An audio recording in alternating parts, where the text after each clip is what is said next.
hay que convencerlo. Es decir, ¿cómo? Políticas absolutamente push-pull. No hay otra y nosotros no vamos a ir diferentes, ni somos diferentes de otros sitios, ¿eh?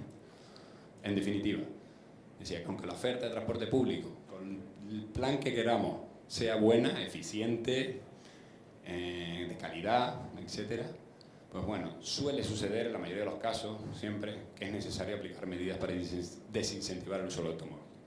Y a eso voy, ¿no? ¿Por qué? La elección del modo de transporte está sesgada a favor del vehículo privado, indefectiblemente. Hay una predisposición cultural e ideológica. Nosotros cogemos el coche antes que cualquier otro modo, lo que vemos antes de los cautivos, y al coche no se le cargan los costes externos que genera, o sea, las externalidades. El coche, uno coge el coche, pero realmente lo que contaminamos, el sitio que ocupamos, ni nada, se le está cargando al coche. La gente dice, no, pago el impuesto de rodaje. Vale, pero es que eso no da para eso. Y luego que los viajeros tienen su propia lógica. Y aquí es la autocrítica con los consultores, ¿vale? Que realmente al final hacemos muchos modelos, muchas modelizaciones, al final creemos casi que los instrumentos son las herramientas que nos van a dar la solución, pero es que los viajeros tienen su propia lógica, que al final es lo que les define qué viaje voy a hacer, cómo lo voy a hacer y cuándo lo voy a hacer. No es tan fácil, ¿eh? Aunque mejoramos bastante en eso, al final tenemos una componente de indefinición. Vale, típica foto, lo que ocupa, un número de vehículos en coche, en transporte público, ¿vale? O directamente lo que podría ser un coche de tranvía, ¿no? O sea, el mismo número o en modos no motorizados, lo vemos ahí. O sea, directamente fíjense el espacio, lo de las externalidades que genera, la equidad social. Al final, el que usa el coche está discriminando al que va caminando, evidentemente, porque el que va caminando no usa ese espacio. Pero tú lo usas y lo tienes 8 horas, y yo también, ¿eh? No me escapo. Me resultaba interesante esta gráfica, la sacamos para Tenerife. Cuando hacemos los modelos de reparto modal, ¿por qué la gente prefiere un modo frente a otro? Al final, básicamente, hay dos variables, yo diría, interesantes. Pueden haber más, ¿eh? Pero una es el tiempo y otra es el coste del viaje. Esas variables van afectadas de unos números, de unos parámetros que nos salen. Y una constante, siempre, que es la constante de preferencia modal. Si el tiempo lo hacemos cero, lo equilibramos en un modo y en otro, y el coste también, nos quedaría solo el valor de la constante modal. Espero que se me siga. Entonces, deberíamos, teóricamente, en igualdad de tiempo y coste, el valor de la constante modal debía ser 0,5, de tal manera que aproximadamente con esa la gente se fuera la mitad, más o menos la mitad, al transporte público y la otra mitad al vehículo privado. En igualdad de tiempo y coste en ambos modos. Pues no. Tenerife, fíjense dónde estamos, el punto rojo. En igualdad de tiempo y coste, el 80% casi de la gente opta por el vehículo privado. Esa es la predisposición cultural e ideológica que decía antes. Es decir, ya de partida estamos aquí. O sea que realmente todo eso tenemos que trabajarlo. Otras ciudades, tamaño medio, están más bajos, ¿eh?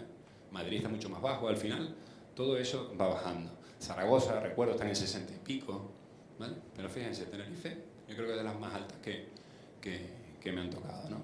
Valencia es más baja. Valencia estamos trabajando ahora en la revisión de los planes generales y realmente es más baja que esta. Se queda también en el 60 y algo. Que la gente piensa así.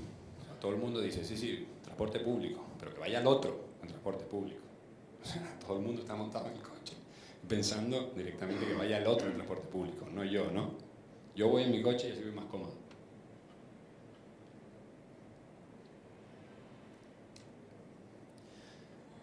Desincentivar el tráfico automóvil. ¿Cómo? Al final, pues básicamente hay varias medidas que están más que puestas en todos lados. No vamos a inventar nada.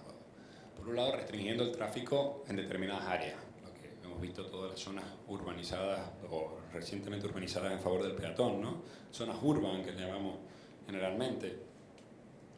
Y demás. Estableciendo peajes, que bueno, es una solución más, pero bueno, está ahí. Que la he visto en el periódico. Me pareció ver en el periódico hace unos meses que alguien planteaba el peaje para Santa Cruz, para el área metropolitana, creo, y controlando el aparcamiento. Básicamente le diría que lo más interesante es la última, pero ahora veremos. Ay, esto se me pasó, pero no. Espere. Acabo de ver que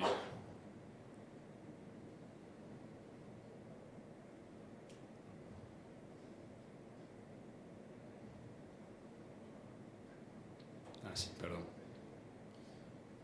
He cogido otra vía.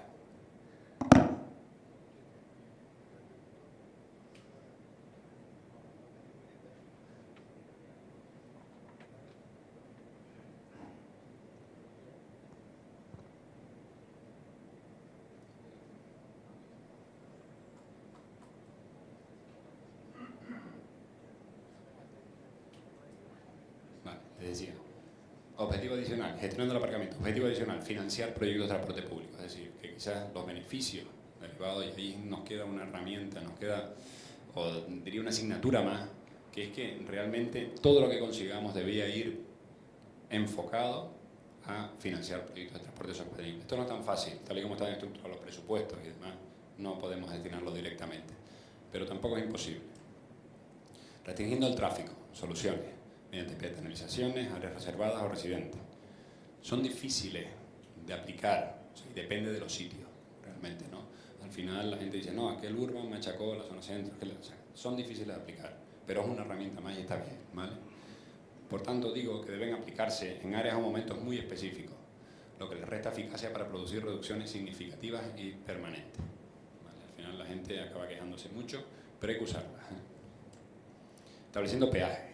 Bueno, me parece que esto ya es ciencia ficción. Todavía no hemos restringido el aparcamiento aquí como para establecer peajes. Pero bueno, decía que es una particularización del peaje en carreteras, el que ya hay en carreteras, ¿vale? Son eficaces, disminuye la congestión mucho, mucho. Londres, por ejemplo, disminuye mucho la congestión, pero es Londres. Londres es una metrópoli, no son áreas insulares como las nuestras, ¿no? Aunque otras áreas insulares es verdad que con mucha mayor densidad, pues lo tienen, ¿no? Singapur. Técnicamente resuelto, leen y facturan separadas, con lo cual esto no es ningún problema. Uno pasa, te cobran y al salir te van a cobrar. O sea, te cortan el tiempo que has estado, ¿no? Y son económicamente muy rentables si se aplican luego en políticas de transporte público. Vale. Yo esto lo veo demasiado lejos en un esquema insular, ¿no? Como el que hablamos. Tienen problemas de aceptación, todo el mundo se queja, ¿eh? Y efectivamente también tienen falta de equidad. Porque aquí todo hay una componente social muy importante detrás, ¿eh? El que está desplazado y no puede vivir, bueno, imagínense en Londres ya. El que vive en Londres, que ya es tiene mucho dinero, pero claro, la gente vive fuera, entonces si encima lo obligas a pagar por el tema del peaje, pues bueno, realmente se crea una discriminación. Es verdad que luego tienen una oferta de transporte público estupenda, cara también para nuestros estándares, ¿no? Una variante de este asunto, el pago diferenciado por movilidad, ¿vale? Que desde Holanda se ha ido implementando, y realmente no sé qué ha pasado en los últimos años, no lo he seguido más, ¿vale? Que realmente allí en Holanda se paga por lo que te mueves.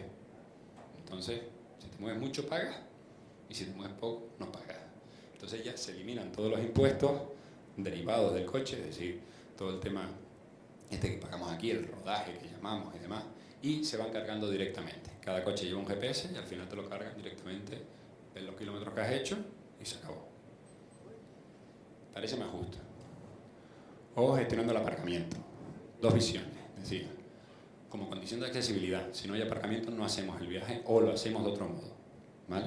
O como instrumento de gestión de la demanda, enfocándolo allí donde nos interese urbanísticamente. Es decir, zona comercial, gestionamos marcando un tiempo máximo de tiempo que le permita a la gente hacer sus compras, hacer sus gestiones, etcétera, y dejar hueco para otro, porque lo normal que ocurre, y pasa en muchos sitios, por ejemplo, diría en La Laguna, ¿no? Los funcionarios entran a las 8 de la mañana, claro, llego temprano, ocupo el sitio y me voy a las 3. Ya no hay sitio para nadie más allí, realmente. Y necesitamos rotar, incrementar la rotación del aparcamiento, la utilización de ese espacio que es público, que pagan todo el mundo, que realmente dé unos beneficios para los demás, ¿no? Pues realmente yo les diría que casi que en Canarias es lo que... Canarias no, voy a particularizar en Tenerife, porque en Las Palmas no es así. Realmente nosotros todavía estamos muy retrasados. Nosotros estuvimos haciendo el plan de metropolitano de Málaga y el ámbito metropolitano de Málaga tiene 17, me parece, municipios. Había municipios de 3.000 habitantes, Alaurín de la Torre tiene más, pero bueno, no me acuerdo, Cártama, otra, que tenían regulación del aparcamiento, aunque sea en 2 calles. O sea, la gente estaba ya bastante concienciada de este asunto. Y es Andalucía, que tiene un Producto Interior Bruto peor que el nuestro todavía, per cápita, ¿vale? Y realmente ya lo tienen implantado. Y la verdad es que en Málaga era un ayuntamiento que estaba absolutamente pensando, pero muy por delante de nosotros, en eso, con una visión mucho más adelantada, ¿no? Y entonces básicamente al final ocurre esto, que la regulación del aparcamiento diría que es básicamente la medida más eficaz hoy por hoy y más fácil de implantar para gestionar la utilización del vehículo privado, ¿no? Estrategias en espacios públicos que suelen utilizar, bueno, congelación, establecimiento de techos en aparcamientos, es decir, urbanísticos. Muchas de las ciudades que ya dicen, no, el estándar habitual, dos plazas de garaje o una plaza cada 100 metros cuadrados o dos cada no sé cuánto, no, lo limitamos. Si hay una oferta de transporte público buena y en eso nos comprometemos, lo limitamos.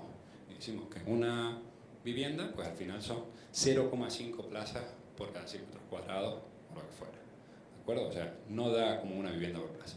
Y hay mucha gente en grandes ciudades que no dispone de vehículo. Y además, con todas estas cuestiones del vehículo compartido, el car sharing, además al final realmente lo que acaban cogiendo son opciones de movilidad. Y además las grandes compañías ahora de coches se autopublicitan, ¿no? Como empresas de movilidad. Recuerdo ver un anuncio de la Volkswagen que era algo así, ¿no? O sea, nosotros ya no vendemos coches, somos una empresa de movilidad. Porque se tiende, al final, y eso es una realidad, que el coche va a ser una herramienta, bueno, cuando esté sin conductor ya será la bomba, porque estarán circulando por ahí, no necesitarán ni aparcar, no habrá necesidad de aparcamiento, porque el coche se irá a otro sitio cuando te deje, que llegará. Pero, donde voy, básicamente, es que al final, con el tema de las opciones de movilidad, realmente no nos hará falta disponer de nuestro propio aparcamiento, con lo cual no necesitaremos coche, no necesitaremos garajes, ¿no? Estamos en esa línea. Es un poco adelantarnos, pero bueno.